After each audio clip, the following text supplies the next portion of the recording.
ஆண்டவருக்கு ஸ்தோத்திரம். இந்த நாளிலும் கூட கொஞ்ச நேரம் ஆண்டவருடைய வசனத்தை தியானம் பண்ணுவோம். ஸோ யோவேல் தீர்க்கதரிசன புஸ்தகம், யோவேல் தீர்க்கதரிசன புஸ்தகம் 1ஆம் அதிகாரம் 14ஆம் வசனம் வாசிங்க பார்க்கலாம். யோவேல் தீர்க்க புஸ்தகம் 1ஆம் அதிகாரம் 14ஆம் வசனம். பரிசுத்த உபவாச நாளை நியமியுங்கள், ஏற்படுத்துங்கள் அப்படின்னு சொல்றாரு. நாளை அது என்ன உபவாசமா? நம்ம தனித்தனியாக ஜெபம் பண்ணுவோம், உபவாசம் இருப்போம். ஆனால் இது சபையாக செய்கிற ஒரு உபவாசம். ஏன்னா தேசத்தில் ஒரு பெரிய எழுப்புதல் வேணும். இந்த காரியத்தை நீங்கள் பார்க்கணும். ஏன் இந்த உபவாச ஜெபம் அப்படின்னு கேட்டிங்கன்னா, அங்கே சொல்கிறா பாருங்க, என்ன சொல்கிறேன்னு கேட்டிங்கன்னா, ஆண்டவருக்கு ஸ்தோத்திரம். இந்த நாட்களில் 2:21 வாசிங்க பார்க்கலாம். 2:21 தேசமே பயப்படாதே. ஆமென். கர்த்தர் பெரிய காரியங்களை செய்யணும்னு எத்தனை பேர் எதிர்பார்க்கீங்க? நம்முடைய நோக்கமே அந்த வருஷத்தினுடைய வாக்குத்தத்த வசனம் அதுதான். என்ன செய்யுது? என்ன வசனம்? வாக்குத்தத்தம். இவைகளிலும் பெரிதானவைகள். ஸோ பெரிதானவைகளை செய்ய ஆண்டு விரும்புகிறார். பெரிதானவைகளை செய்ய விரும்புறதுனால நாம் அதுக்கு என்ன ஸ்டெப் எடுக்கணும்? அவர் செய்ய விரும்புகிறார், அதுக்கு நான் என்ன செய்யணும்? தேசமே தேசமே பயப்படாதே, மகிழ்ந்து களிகூறு, கர்த்தர் பெரிய காரியங்களை செய்வார். அப்போ பெரிய காரியங்களை செய்யணும், நாமும் சில காரியத்தை செய்யணும் இல்லையா? ஓகே, ஆண்டவர் ஸ்தோத்திரம். ஒரு 10 பவுன் நகை வாங்கினா ஒரு 10 ரூபாய் கொடுப்பானா? 10 பவுன் நகை வாங்கினா 1 லட்சத்தை கொண்டு கொடுத்தா 10 பவுன் கொடுப்பானா? அப்போ அந்த 1 பவுன் வாங்கினா அதுக்கு ஒரு கிரையம் கொடுக்கணும். அதுக்கு அது மாதிரி ஆண்டவர் பெரிய காரியங்களை செய்ய விரும்புகிறாரு.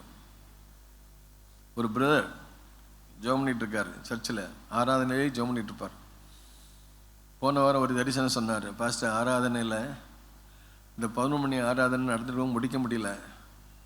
அப்போது போன வாரம் எனக்கு கொஞ்சம் சோமில்லை, அதனால் கரெக்டாக 1 மணிக்கோ 1:15 முடிச்சிட்டேன். ஆனால் ஆவியான பலமாக கிரியை செய்கிறார். அப்படி கிரியை செய்யும்போது அவன் முடித்தோடனே சொன்னார், ஏன் பாஸ்டர் முடிச்சிட்டிங்க? ஆவியான பலமாக கிரியை செய்யும்போது என் பிரதர் என்னால் முடியலை, நான் காலையில் 5 மணிலேருந்து 4 மணிலேருந்து இங்கே இருக்கேன், என்னால் முடியும் 4 சர்வீஸ். அவர் சொன்னார், பாஸ்டர் நீ நடத்தலை, ஆவியானவன் நடத்துகிறார். ஆமென் சொல்லுமா? அப்போ ஆவியானவன் நடத்தும் போது நீ ஆவியானவருக்கு விட்டு கொடுத்துட முடியும். ஏன் பாஸ்டர் முடிச்சிங்க பாஸ்டர்? அப்போ தரிசனம் கண்டுன்னு சொன்னார், ஆவியானவர் பேசினதை கண்டுன்னு சொன்னார். உடனே இன்னைக்கு ஆண்டவர் என்னென்ன காட்டினார் அப்படின்னு சொன்னார். ஒரு அம்மா வந்து 9 மணி சர்வீஸ் முடிஞ்சவொன்னு ஒரு அம்மா வந்தாங்க. அப்போ அவங்க சொன்னாங்க, ஆவியானவர் இதுவரைக்கும் நான் அந்த சர்ச்சில் நான் கண்டிராத ஒரு மகிமையை கண்டேன். கர்த்தர் என் கூட பேசினார், என்னை புதுப்பிச்சார், என்னை உயிர்ப்பிச்சார். என் ஆவியில் பலமாக நான் ஆவியானவரோட நிறைவை உணர்ந்தேன். என்னால் அடக்கி கொள்ள முடியல, நிற்கவா உட்காரவா விழவா அளவா புலம்பவா எனக்கு ஒன்றும் தெரியல. ஆனால் நான் என்னை அடக்கிட்டேன். ஆனால் ஒரு புதிய அனுபவத்தை நான் பெற்றேன் அப்படின்னு சொல்லிட்டு வந்து சொன்னாங்க. இன்னைக்கு காலையில் அவர் ஃபோன் பண்ணி சொன்னார், பாஸ்டர் நீங்கள் வந்து ஆராதனை நடத்திருக்கும்போது ஒரு போராளி என்ன வஸ்திரத்தை தரிச்சிருப்பானோ, நம்ம பைபிளில் எபேசியர் 6ஆம் அதிகாரத்தில் என்ன இருக்குது? என்ன என்ன என்ன என்ன வர்க்கம்? சர்வாயுத வர்க்கம். அந்த சர்வாயுத வர்க்கத்தை நீங்கள் தரிச்சு நிற்கிற மாதிரி நான் பார்த்தேன். ஆகவே ஆவியானவர் வந்து ப்ரொடெக்ட் பண்ணுறார் நம்மளை. ஆவியானவர் நம்முடைய மத்தியிலே கிரியை செய்கிறார். அவர் சொன்னார், ஆண்டவர் சொன்னார்னா, இதுவரைக்கும் நம்ம சபையில் கண்டிராத பெரிய காரியத்தை கர்த்தர் செய்ய போகிறாங்க. போன வாரம் சொன்ன அதே சகோதரன் இன்னைக்கு எனக்கு ஃபோன் பண்ணி சொன்னார். அதை விட இன்னொன்று சொன்னார். இன்னைக்கு ஆண்டவர் அவர் வந்து இங்கே ஜெபம் இருப்பார். அவர் சொன்னார், இங்கே வந்து இதுவரைக்கும் நம்ம வந்து பெரிய அற்புதத்தை பார்க்கல, ஆனால் கர்த்தர் எனக்கு சொன்ன வாரி சொல்கிறவங்களுக்கு இதுவரைக்கும் கர்த்தர் நம்ம சபையில் செய்யாத சில பெரிய அற்புதங்களை எல்லாருடைய கண்கள் காணும்படி செய்ய போறாருன்னாரு. அவர் அடிக்கடி ஆண்டவர் கொடுக்குற தரிசனத்தை அதிகமாக ஜெபம் சொல்றாரு. அப்போ ஆண்டவர் வந்து ஒரு பெரிய காரியங்களை செய்யணும், அதுக்கு ஒரு கிரையம் கொடுக்கணும்ல. கிரையம் இல்லாமல் வீட்டில் சோறு பொங்காமல் எப்படி சாப்பிட முடியும்? சிறப்பான சாப்பாடு சிறப்பான வேலை செய்யணும், சாதாரண சாப்பாடு சாதாரண சாப்பாடு. பெரிய பிறந்தனா அதுக்கு எவ்வளோ பிரயாசம் பண்ணணும். இதே மாதிரி ஒரு பெரிய காரியத்தை கர்த்தர் செய்யணும்னு நினைக்கும் போது அதுக்கு நம்ம ஒரு பிரயாசம், ஒரு சாதாரண ஒரு பிரயாசம். இப்போ ஏன் இந்த மாதிரி பெரிய பிளான்லாம் போடணும்னா, கர்த்தர் பெரிய காரியம் செய்ய போகிறார். இது ஒரு பெரிய காரியங்களை திட்டமிடும்போது தான் ஆண்டவர் செயலாற்ற முடியும். ஏன்னா இப்போ ஆயிரக்கணக்கான மக்களை கர்த்தர் தரும்போது எப்படி நாம் ஒரு 100 பேருக்கே திட்டம் இல்லைன்னா எப்படி 1000 பேர் கொடுப்பார் திட்டம். அதனால் என்ன செய்யணும், எல்லாருக்கும் ஒரு நல்ல ஆவிக்குரிய வளர்ச்சிக்கு ஒரு பெரிய எஸ்டாப்ளிஷ்மெண்ட் ஸ்லோவாக மோசைட்டு சொல்லும்போது நீ 50 பேருக்கு ஆள் நியமி, 100 பேருக்கு ஆட்கள் நியமனம் பண்ணு, 500 பேருக்கு 1000 ஆட்களை மேற்பார்வை செய்யறதுக்கு ஏற்பாடு படுத்து, உண்மையுள்ளவங்களை ஏற்பாடு படுத்துன்றார். அப்போ அவங்களெல்லாம் நம்ம என்ன செய்யணும், ஒரு பெரிய எடுப்புதல்னு ஒன்று வந்துன்னா அவங்களுக்குரிய கவனிப்பு, அவங்களுக்குரிய ஆயத்த காரியங்கள், அவங்களுக்கு பெரிய வேலை பணிவிடைகள் அவங்களுக்கெல்லாம் செய்யறதுக்கு இப்போவே ஒரு பெரிய திட்டத்தை ஆண்டவர் மோசைக்கு கொடுத்த போது லட்சக்கணக்கான மக்கள், மோசை கையில் 25 லட்சம் மக்களை நிர்வாகம் பண்ணக்கூடிய திட்டத்தை கற்றுக் கொடுத்தார். திட்டம் இருக்க போய் தான் அந்த காரியத்தை செய்ய முடியுது. ஆமேன்னு சொல்லுமா? அல்லேலூயா. ஒரு பிள்ளையே உங்களுக்கு சமாளிக்க முடியலன்னா ஆண்டு 2 பிள்ளையை எப்படி கொடுப்பாரு? ஒரு பிள்ளையே பெற்றெடுத்து அதை வளர்த்து அது சரியாக வளர்க்காட்டா உனக்கு அடுத்த பிள்ளை எப்படி உன்னை நம்பி கொடுப்பாரு? நீ கொஞ்சத்தில் உண்மையாக இருந்தால் தான் உன்னை அநேகத்தை அதிகாரப்படுவார். 5 தாளந்து கொடுத்தோம், 5 தாளந்து சம்பாத்தியம் பண்ணால் அவனை பாராட்டினார். ஸோ நமக்கு தந்த அந்த பணியில் அதில் நம்ம உண்மையாக இருந்து நம்ம பாரத்தோடு ஜெபம் பண்ணும்போது தான் கர்த்தர் நம்ம நம்பி கொடுப்பார். ஆமேன்னு சொல்லாமா? கர்த்தர் பெரிய காரியங்களை செய்வார். அல்லேலூயா சொல்லுமா? பாருங்க, ஒரு சாதாரண ஒரு தாடை எலும்பை வச்சு எத்தனை பேரை கொண்டு இருக்காங்க? ஒரு அற்பமான ஒரு காரியத்தை வச்சு 1000 பேரை கொண்டு இருக்கான்னா உண்மையிலே அந்த எலும்பின் பலமேல அல்ல, அவன் மேல இருந்த அபிஷேகம். அல்லேலூயா சொல்லுமா? உங்களை கொண்டு கர்த்தர் பெரிய காரியங்களை செய்ய விரும்புகிறாரு. நீங்களும் ஒரு எலும்பு மாதிரி தான். உங்களை பார்த்தா எலும்பு மாதிரி தான் தெரியுது. சில ஆட்கள் கொஞ்சம் தசை இருக்கு, ஓவராகவும் இருக்கு.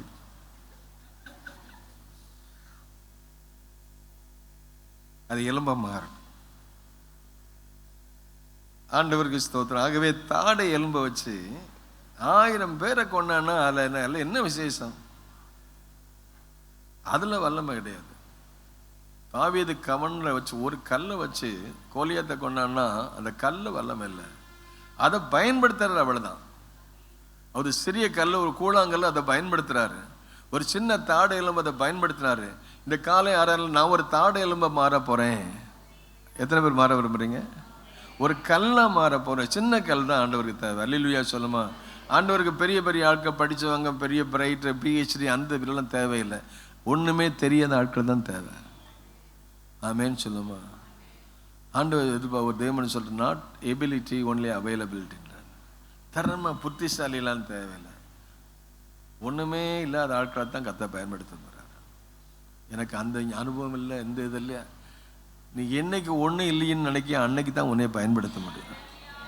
ஆமேன்னு சொல்லுமா? என் படிப்பு இருக்க, பட்டம் இருக்க, பதவி இருக்கு, இதெல்லாம் குப்பையில் கொண்டு போடுன்றார்.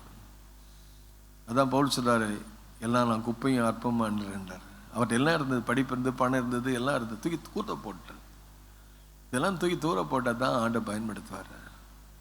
அதனால ஆண்டவர் ஒரு தாடை எலும்பை பயன்படுத்தி பெலிஸ்தீன்ல 1000 பேரை கொண்டான்னா, ஒரு பெரிய பெலிஸ்தீன் ஆகிய அந்த கோலியாத்தை கொல்றதுக்கு ஒரு சின்ன கூழாங்கல் போதுன்னா நாம் அற்பமாக வேதம் சொல்றபடி பைத்தியமாய் தோன்றுகிற சிலுவை பற்றி உபதேசம் இட்ட பொருளுக்கு பைத்தியமாய் தோன்றுகிற ரட்சிக்கப்படுகிற நமக்கோ நல்ல கரங்களை தட்டி கத்த பெரிய கரங்களை செய்ய போறாரு.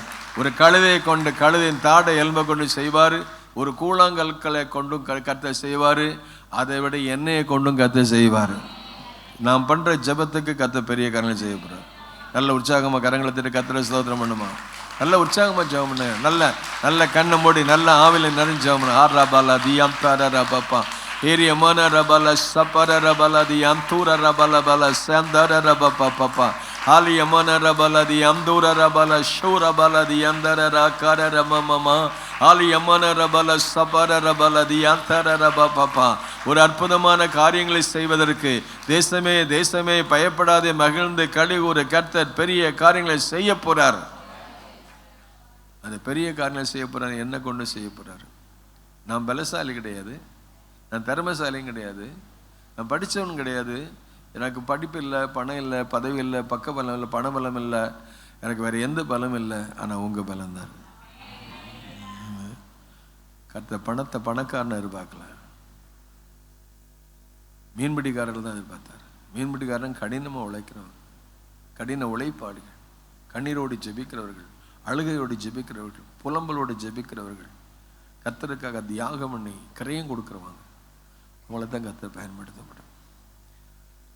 இது ஒரு சாதாரண காரியம் கிடையாது. ஜெபம்னா பாட்டு பாடன்னா வருவாங்க, பாட்டு பாட சொல்லுங்க, பாடிக்கிட்டே இருப்பாங்க. ஆனால் ஜெபம் பண்ணுங்கன்னா ஜெபம் பண்ண மாட்டாங்க. இது ஒரு தந்திரம், பிசாசின் தந்திரம். ஜெபிக்கிறவன் பாவம் செய்ய மாட்டான், பாவம் செய்கிறவன் ஜெபம் பண்ண மாட்டான். எல்லாத்துக்கும் பாடுறதுக்கு தெரியாது, ஆனால் எல்லாருக்கும் ஜெபம் பண்ண தெரியும். அதனால எல்லாரும் ஜெபம் பண்ண சொல்லு. ஆண்டவரே 40 நாள் ஜெபம் பண்ணதுனால தான் ஊழியமே வெற்றிக்கிறாச்சு. மோசே 40 நாள் ஜெபம் பண்ணதுனால தான் ஆண்டவரிடந்து என்ன பெறாரு? கட்டளை பெறாரு. இந்த இஸ்ரவேல் ஜனங்கள் பாதுகாக்கப்பட அவங்களுக்கு வேலையாக இருந்தது 10 கட்டளை. அவங்கள பாதுகாப்பாக பரிசுத்தமாக பாதுகாக்கிறது 10 கட்டளை. அந்த 10 கட்டளையை வாங்குறதுக்கு அவன் 40 நாள் உட்காந்து ஜெபம் பண்ணிட்டு இருக்கான்.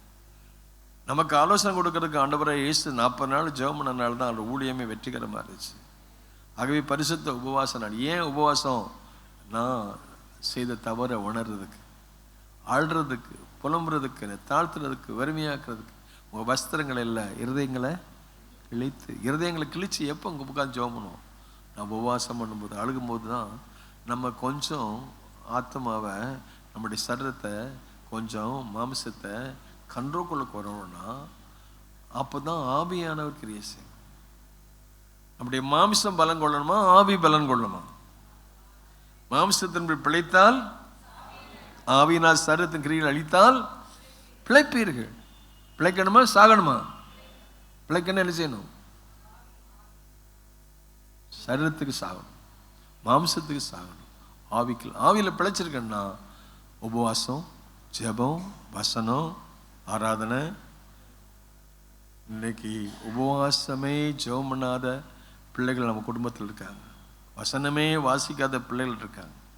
ஆண்டவருக்கு அவங்களோட உறவு இன்னைக்கு துண்டிக்கப்பட்டிருக்கு. ஏன் அடுத்த தலைமுறை முந்தைய தலைமுறை மாதிரி இன்னைக்கு ஆண்டவரோட நெருங்கி இல்லை? நாம முதல்ல சரிப்படணும். நாம சரி பண்ணிட்டா நம்ம ஜெபம் அவங்களை கொண்டு வரும். ஆமென். நம்ம ஒரு இம்பேக்ட், இந்த ஜெபம் ஒரு தாக்கத்தை உண்டு பண்ணும். நாம சொல்லியே கேட்க மாட்டாங்க, ஒருத்தன் புருஷனே கேட்க மாட்டாங்க, பிள்ளையை கேட்க மாட்டாங்க, யாரும் கேட்க மாட்டாங்கன்னா ஜெபம் பண்ணி பாருங்க. முழங்கால் போடுங்க, கண்ணீர் விடுங்க, உபவாசங்க. 69ஆம் சங்கீதம் 5-10 வசனம் வாசிங்க. 69ஆம் சங்கீதத்தில் 5-10 வசனம் வாசிங்க பார்க்கலாம். ஆண்டவரே, என்னுடைய புத்தியினத்தை நீர் அறிந்திருக்கிறீர், என் குற்றங்கள் உமக்கு மறைந்திருக்கவில்லை. ரைட், இதை பாருங்க, எல்லாம் சொல்லுங்க. என் ஆத்துமா வாடும்படி உபவாசித்து அழுதேன். ஆமா, போதும். என் ஆத்துமா வாடும்படி என்ன செய்யணும்? உபவாசத்தில் அழுக வேணும், கண்ணீர் வரணும், மனம் திரும்பணும், பாவ அறிக்கை வரணும், பரிசுத்தமாக்கப்படணும். என் குற்றங்கள் உமக்கு மறைவாக இருக்கவில்லை. தாவீதுக்கு கோலியாத்தை கண்டு பயம் இல்லையா? ஆனால் எதை குறித்து பயம் வந்துச்சுன்னா, உன் தேவன் எங்கே அப்படின்னு கேட்டது அவனுக்கு ரொம்ப கஷ்டம் போச்சு. ஆண்டவர் எங்கே? அவர் ஏன் இப்போ பதில் செய்யலை? இவ்வளவு தூரம் ஜெபம் பண்றிய, ஆண்டவர் எங்கே போயிட்டாரு? இதுதான் அவனுக்கு ரொம்ப நெஞ்சில் குத்துற மாதிரிச்சு. கோலியாத்தை கண்டு பயப்படல, ஆண்டவர் எங்கே? இதுதான் அவனுக்கு ரொம்ப அவனை பாதிச்சுதான். இதே மாதிரி ஆண்டவர் எங்கேன்னு கேட்குற மக்கள் மத்தியில் பதில் சொல்றதுக்கு நான் உபவாசித்து அழுதேன். ஆத்மா வாடும்படி அழுதேன், கண்ணீரோட கதறி அழ ஆண்ட கிருபை. சாதாரண ஜெபத்துக்கு சாதாரண பதில், அசாதாரணமான ஜெபத்துக்கு அசாத கூறவல சீக்கந்தர். அழுது அழுது அழுது அழுது என் படுக்கையை கண்ணீரால் ஈரமாக்கினேன்.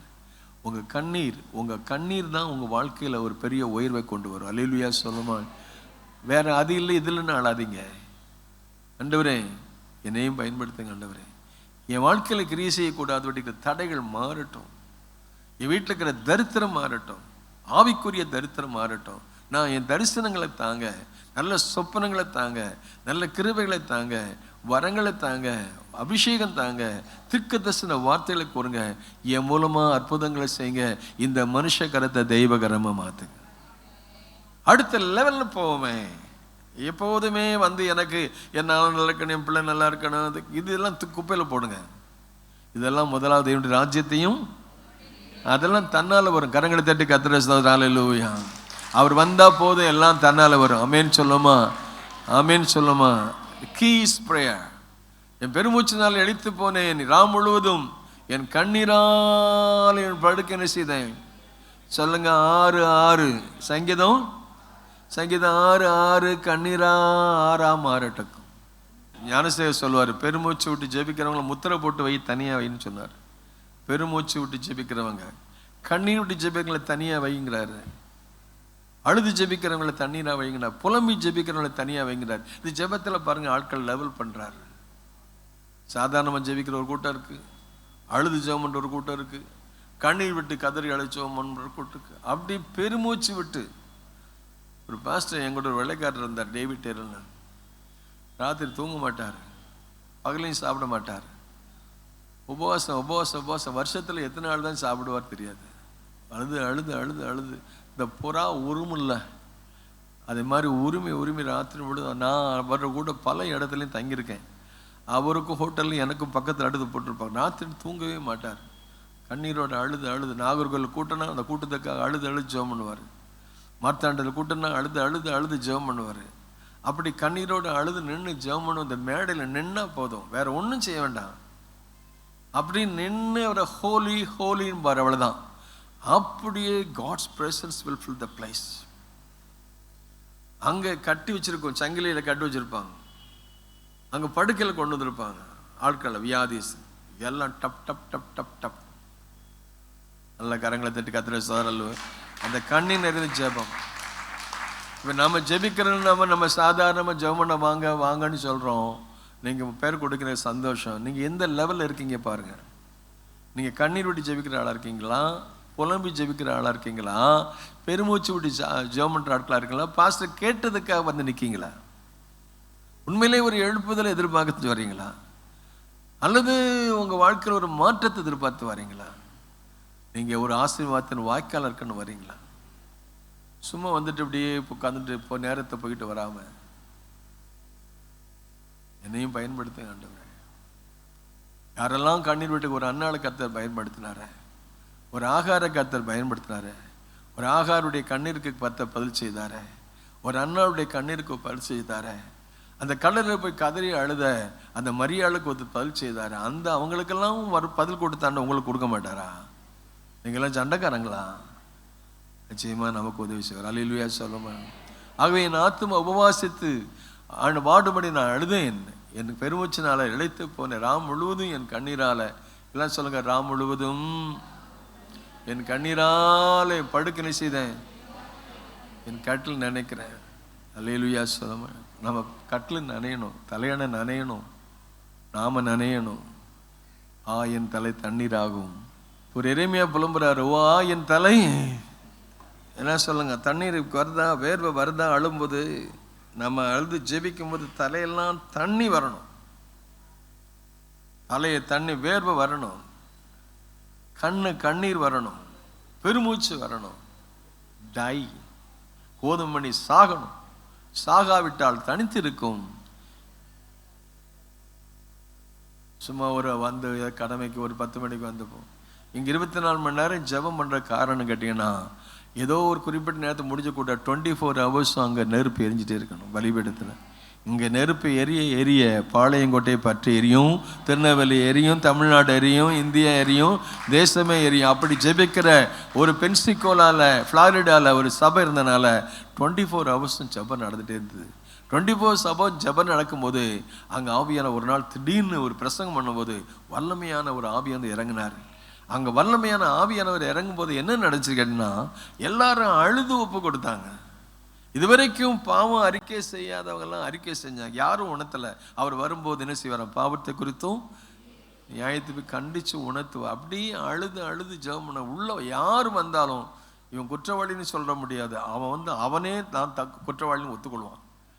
நான் அந்த பெண்ணோட தப்பு பண்ணேன், நான் தான் அந்த வீட்டில் திருடினேன், நான் தான் அந்த தப்பு பண்ணேன்னு சொல்லிட்டு அவன் யாரும் சொல்ல வேண்டாம். துப்பாக்கி வச்சு சுட்ட மாதிரி பொத்து விழுதுருவான். ரிவைவல். கடைசி என்ன நினைச்சுன்னா, 100 மைல் சுற்றளவில் அந்த அளவில் யாரும் போலீஸ் குற்றவாளியை கண்டுபிடிக்க தேவையில்லை. இவங்களே பொத்துன்னு விழுந்து அந்த 100 மைல் சுற்றளவில் போலீஸ் வந்து என்ன சொன்னா, குற்றமே இல்லையே, எங்களுக்கு வேலையே இல்லையே, தப்பே நடக்கலையே எங்க ஏரியால அப்படின்னா, தட் இஸ் எல்லாரும் பத்து அவன் தப்பு எதிர்த்த உணர்ந்தாங்கன்னா, இன்னைக்கு போய் ஒரு குற்றவாளியை ஏன்டா திருடின, நான் திருடல் தான் முதல்ல சொல்லுவான். ஆனா ஆவியான கிரியை செஞ்சேன்னா, நான் தான் திருடினேன், அதுக்காக வருந்துறேன். இதுதான் எழுப்புதற்கும் எடுப்பு இல்லாதற்கும் வித்தியாசம். 100 மைல் சுற்றளவுக்கு அவன் பெட்ரோல் ஸ்டேஷனில் பெட்ரோல் போட்டுக்கிற போது ஆவியில் நிறைஞ்சு பண்ணிட்டு இருப்பான். ஆமேன்னு சொல்லுமா? ஆகவே அந்த மாதிரி பல லெவல் உள்ள ஆட்கள், அழுது ஜெபிக்கிற ஆட்கள், புலம்பி ஜெபிக்கிற ஆட்கள், கண்ணீரோடு ஜெபிக்கிற ஆட்கள், வஸ்திரத்தை எல்லாம் இருதயங்களை கிழிச்சு, இந்த அம்மா சொன்னாங்களே, நான் என்ன செய்யணும் தெரியல, நின்று ஜெபம் பண்ணுவா, அழு ஜெபம் பண்ணுவோம், புலம்பி ஜெபம் பண்ணுவான், எனக்கு ஒன்றுமே தெரியல அப்படின்னு, அதை என்ன செய்யணும் தெரியல, ஆனால் நான் கட்டுப்பாடு பண்ணிட்டேன்னு சொல்லி இந்த பிள்ளை சொன்னான். அதே மாதிரி அவர் சொன்னார், பாஸ்டர் கண்ட்ரோல் பண்ணாதீங்க, உங்கள் கூட்டத்தை முடிச்சிடாதீங்க, ஆவியான கிரியை செய்கிறார் அப்படின்னு சொல்கிறாரு. ஆகவே நான் இவைகளை எல்லாத்தையும் நெருக்கப்படுறேன், நானும் மனுஷன்தான். ஆனாலும் ஆண்டவருக்கு என்ன சிலமே நானுமே என்ன செய்ய கேள்வி வந்துடுவேன் பொத்துன்னு. ஏன்னா என்னையுமே கண்ட்ரோல் பண்ண முடியாது சில சமயத்தில். அப்படியே நான் விழுந்துட்டேன் ஒரு சமயத்தில். ஆவியான கண்ட்ரோல் பண்ணும்போது, ஆகவே அந்த நல்ல ஆவி கண்ட்ரோல் பண்ணுறதுக்கு இடம் கொடுப்போம். ஆகவே அந்த விளக்கு எரியட்டும். லேவியராகமம் 6:12 கர்த்தர் பெரிய காரியங்களை செய்வார். ஆண்டவருக்கு ஸ்தோத்திரம். ஆகவே இந்த நாட்களில் ஜெபத்தில் நாம் செய்யும்போது நல்ல தரிசனங்களை கர்த்தர் கொடுப்பார். ஆமென் சொல்லுமா? தானியேல் 9:1-3 வரைக்கும் வாசித்து பார்க்கும்போது, தானியேல் உபவாசத்தை ஜெபம் பண்ணும்போது, அவன் வரக்கூடிய அந்த அழிவில் 70 வருஷம் நடந்த அந்த அடிமைத்தனத்திலிருந்து ஆண்டவர் அந்த பாபிலோனிய சிறையிருப்பிலிருந்து நம்முடைய ஜனங்களை கொண்டு வர்றதுக்கு உபவாசம் இருந்து அழுது ஜெபம் பண்ணுவது 70 வருஷ சிறையிருப்பு மாறியது. ஆமென். எரேமியா தீர்க்கதரிசி மூலமாக சொல்லப்பட்ட அந்த நாங்கள் பாருங்க, நான் உபவாசம் பண்ணி ரெட்டிலும் சாமல் உட்கார்ந்து தேவனாய கர்த்தரை ஜெபத்தினால் விண்ணப்பம் தேட முகத்தை நான் அவருக்கு நேராக்கி நாங்கள் பாவம் செஞ்சதெல்லாம் சொன்னேன். நான் தானியேலை வந்து கர்த்தர் சொன்னார், எனக்கு பிரியமானவன் சொன்னார், எனக்கு அருமையானவன் சொன்னார், அந்த தேசத்துக்கு அவன் தான் எனக்கு பிரியமான புருஷன் சொன்னார். ஆனால் அவன் சொல்கிறான், நான் பாவம் அறிக்கை செஞ்சேன், நான் ஆண்டவரிடத்தில் என் பாவத்தை மன்னின்னு கேட்டேன். ஆகவே அப்படியெல்லாம் கேட்டபோது தீர்க்கதரிசினால் சொல்லப்பட்டது 70 வருஷமாக இருந்த சிறையிருப்பை கர்த்தர் மாற்றுவதற்கு இந்த உபவாச ஜெபத்தில் கர்த்தர் அதற்குரிய தரிசனத்தை தர்றாரு. ஆமென், அல்லேலூயா. ஆகவே பாருங்க 9:5 நாங்கள் பாவம் செய்தோம், அவனும் சேர்ந்துக்கிட்டாரு. நாங்கள் பாவம் செஞ்சோம், அக்கிரமம் இருந்தோம், துன்மார்க்கம் நடந்தோம், கலகம் பண்ணோம், உங்களுடைய கற்பனைகளை விட்டால் நாங்கள் விட்டுட்டு போயிட்டோம் அப்படின்னு சொல்லிட்டு, ஆகவே நாங்கள் உமது நாமத்தில் ராஜாக்களோடும் பிரபுக்களோடும் பிதாக்களோட தேசத்தினுடைய சகல பேசின தீர்க்கதரிசிகளாகி உங்களுடைய ஊழியக்காரருடைய வார்த்தைக்கு என்ன செஞ்சிட்டோம் அப்படி சொல்லிட்டு, ஆண்டவரே நீதி உமைக்கே உரியது அப்படின்னு சொல்லி பாவ அறிக்கை ஜெபம் பண்ணார்.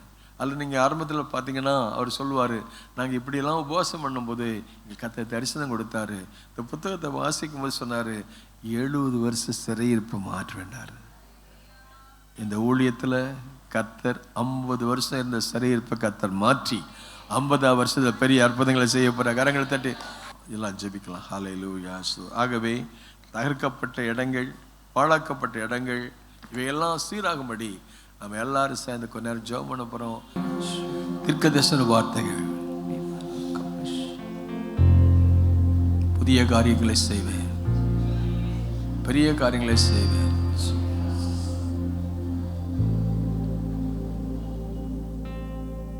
எதிர்பாராத காரியங்கள், முந்தினவைகளை நினைக்க வேண்டாம், பூர்வமானவர்களை சிந்திக்க வேண்டாம், புதிய காரியங்களை செய்வதற்கு புதிய திட்டங்களை கர்த்தர் தந்திருக்கிறார். இன்றைக்கு உங்களை பரிசுத்தம் பண்ணிக்கொள்ளுங்கள், நாளைக்கு உங்களை மத்தியில் அற்புதங்களை செய்வார். Today is the day of purification. Today is the day of sanctification. Tomorrow will be a transformation.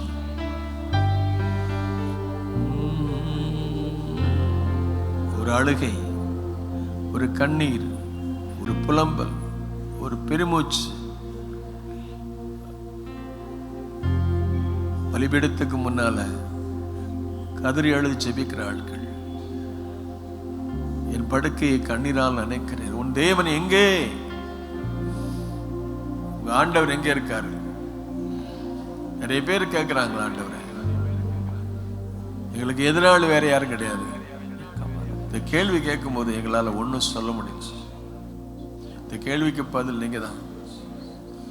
அந்த பதிலுக்கு நீங்க செயலாற்ற வரும்போதுக்கு நான் தகுதி இல்லாமல் இருக்கேன். நீங்க பரிசுத்த தெய்வம். நீங்க இருக்கிற அந்த இடத்துக்கு நான் வர முடியல. அந்த இடத்துக்கு வர்றதுக்கு நீங்க ஹோலி ஹோலி ஹோலி, பரிசுத்தர் பரிசுத்தர் பரிசுத்தர், உங்க சமூகத்தில் வருவதற்கு நாங்க நீசன், வர முடியாது. நாங்க பாவமுள்ள மனுஷர்கள். நீ பரிசுத்தம் உள்ள தெய்வம். உங்களுக்கும் எங்களுக்கும் இடையில் இருக்கிற அந்த தடை சுவர்களை, உங்கள் அக்கிரமங்களை, உங்கள் பாவங்களை, உங்களுக்கு உங்கள் தேவனுக்கு நடுவாக பிரிவினை உண்டாக்குறது. இந்த பிரிவினை எடுத்து போடுங்க. தடை சுவர்களை தகர்த்துப்படுத்த தலகர்த்தர், தடைகளை கடந்து போகும் தலகர்த்த முன் செல்வீராக. இவரை சகலவற்றையும் செய்ய வல்லவர். நீங்க செய்ய நினைச்சது தடைபடாத ஒரு கண்ணீர் ஜெபம், ஒரு அழுகின் ஜெபம், ஒரு ஆகாருடைய கண்ணீரை கண்டீர், அன்னாளுடைய கண்ணீரை கண்டீரே, ஒரு மரியாவுடைய கண்ணீரை கண்டீர், ஒரு இசைக்கியாவுடைய கண்ணீரை கண்டீரே, ஒரு இறைமையாவுடைய கண்ணீரை கண்டீரே. எல்லாவற்றுக்கும் மேலாக எங்க ஆண்டவராக இயேசுவை எங்களுக்காக நீங்க கண்ணீர் விட்டீங்களே, ரத்த வேர்வை சிந்தினீங்களே. தேவனுக்கு இருக்கும் வழிகள் நொறுங்குண்டாவிதான். தேவனே நொறுங்குண்டது நறுங்குள்ளுமே இறைத்த புறக்கணி, உடைஞ்சு ஊத்த தண்ணீரை போல ஊற்ற இதயத்தை ஊற்றி விடுங்கள். அந்த ஜெபத்தை தாங்க. இயேசு நாம் ஜெபிக்கிறோம் பிதாவே. ஆத்துமாவே கர்த்தரை ஸ்தோத்திரி, ஆத்துமாவே கர்த்தரை ஸ்தோத்திரி, அவர் சீசன். Amen. God bless you all. கர்த்தர் உங்களை ஆசீர்வதிப்பார்.